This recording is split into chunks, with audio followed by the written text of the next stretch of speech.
Bismillah.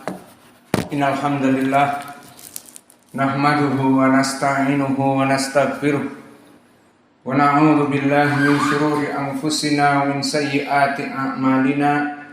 May yahdihillahu fala mudilla lahu wa may yudlil fala hadiya lahu. Wa asyhadu an la ilaha illallah wahdahu la syarika lahu wa asyhadu anna Muhammadan abduhu wa rasuluh, amma ba'du. Alhamdulillah fi hadzal yaumul khamis samin wa isrun min syahri dzil hijjah 1443. Fama zilna fi darsina fi kulliyatil hadis dari pelajaran Al-Hidayah Syarah Mandumah Al-Baiquniyah, yang mana pada kesempatan hari ini kita masuk kepada jenis hadis yang gharib. Maka sebelum kita masuk kepada pembahasan, dipersilahkan kepada ikhwah untuk mentasmi al-matn. Bismillahirrahmanirrahim. Rahimahullah wa barsalam minhu sahabi saqat wa qul gharibun ma rawin faqat. Bismillah. Qala al-Baiquni rahimahullahu ta'ala wa qul gharibun ma rawin faqat. Famabhatsuna, pelajaran kita adalah pelajaran hadis di ilmu mustalah bernama hadis gharib. Maka hadis gharib ini barakallahu fikum, definisinya seperti disebutkan oleh penulis waqul, maka katakanlah gharibun, hadis dari jenis gharib itu mustalah hadis gharib itu ma rawin faqat, apa-apa yang diriwayatkan oleh satu orang rawi saja. Maka inilah definisi yang disebutkan oleh penulis, dan ini sesuai dengan definisi yang disebutkan oleh Ibnu Salah di dalam muqaddimahnya. Berkata Ibnu Salah rahimahullah di dalam muqaddimah, al-haditsul ladzi yanfaridu bihi ba'du ruwat yusafu bil gharib, wa kadzalika al-hadits alladzi yanfaridu bihi ba'duhum bi umur la yadhkuruhu fihi ghairuh, imma fi matnihi wa imma fi isnadihi, wa laisa kullu ma yu'addu min anwa'il ifrad ma'dudan min anwa'il gharib. Maka berkata Imam Ibnu Salah di dalam muqaddimahnya bahwa hadis yang berkesendirian dari rawinya disifatkan dengan hadis yang gharib. Maka ini yang disebutkan oleh penulis ataupun sahibul mandumah, wa qul gharibun ma rawin faqat. Maka katakanlah hadis gharib itu apa-apa yang diriwayatkan paling sedikit rawinya adalah satu orang. Maka definisi ini tentunya telah mendapat sedikit dari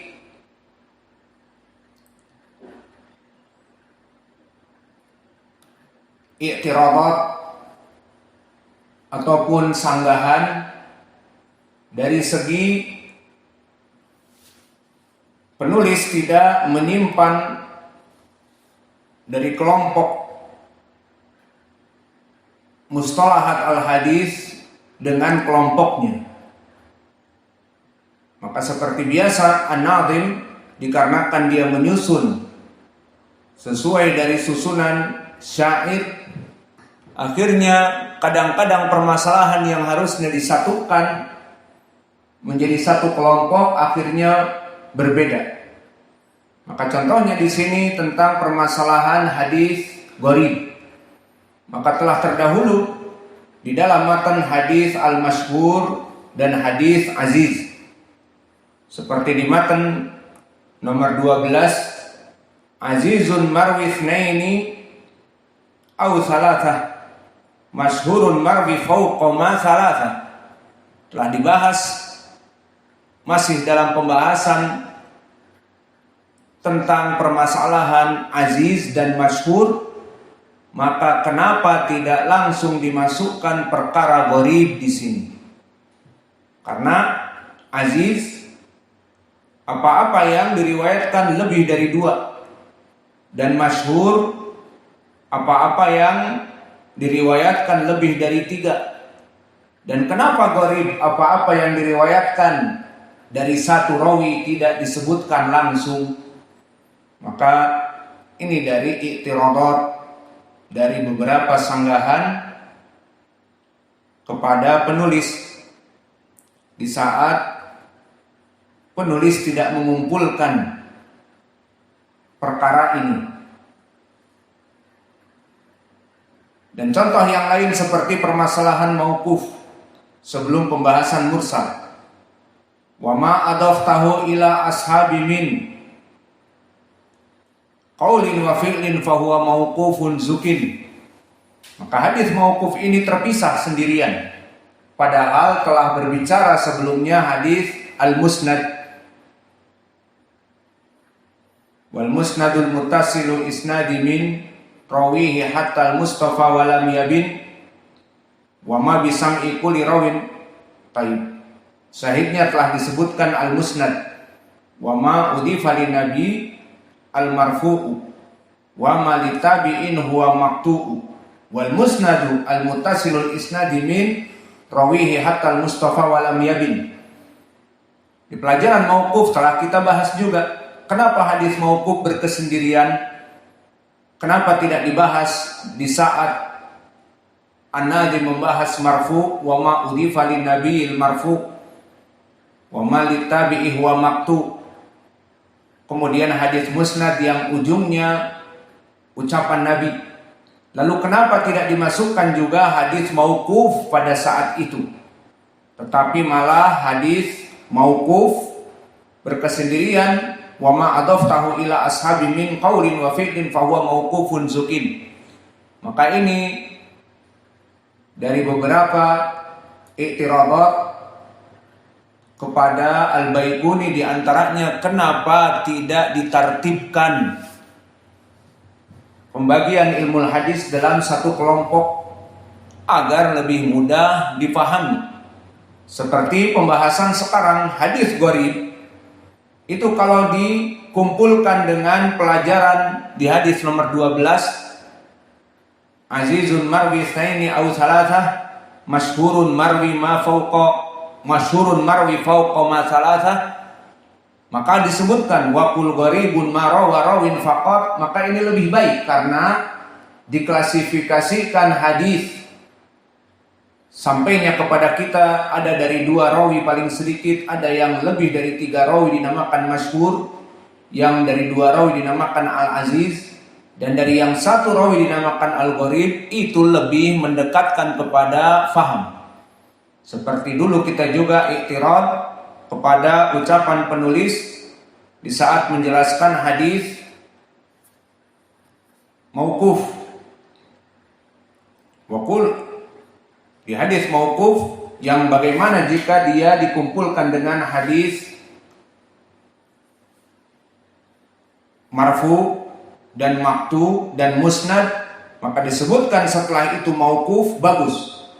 Namun penulis membahas hadis marfu dan maqtu dan musnad di nomor 7 dan nomor 8, wa ma udifa lin nabiyil marfu'u wa ma litabi'i wal maqtu'u wal musnadul muttasilul isnadi min rawihi hatta al mustafa wa lam yabin.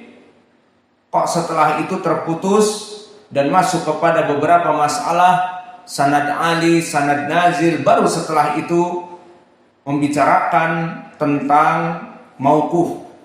Wa ma adaftahu ilal ashabi min qaulin wa fi'lin fa huwa mauqufun zukin. Maka jika hadis mauquf itu dikumpulkan dengan hadis al-marfu wal maqtu wal musnad, maka itu lebih baik. Maka ini juga dari i'tiradat kenapa hadis gharib dipisahkan dari hadis aziz dan masyhur di nomor 12 dan dia sekarang di nomor 16. Alhasil itu hanya sekadar i'tiradat.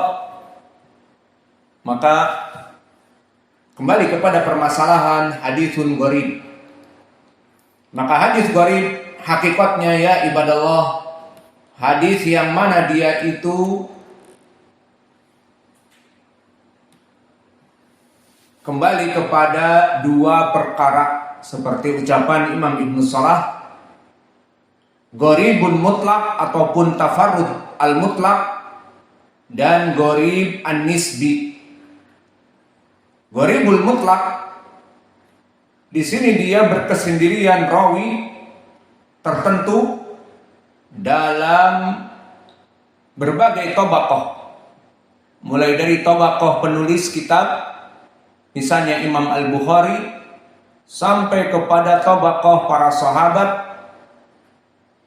Kemudian di sanadnya itu ada yang berkesendirian, periwayatan fulan kepada gurunya, dari murid kepada gurunya, dan tidak diketahui jalan-jalan yang lain kecuali memang dari jalan yang satu, maka ini dinamakan hadis gharib.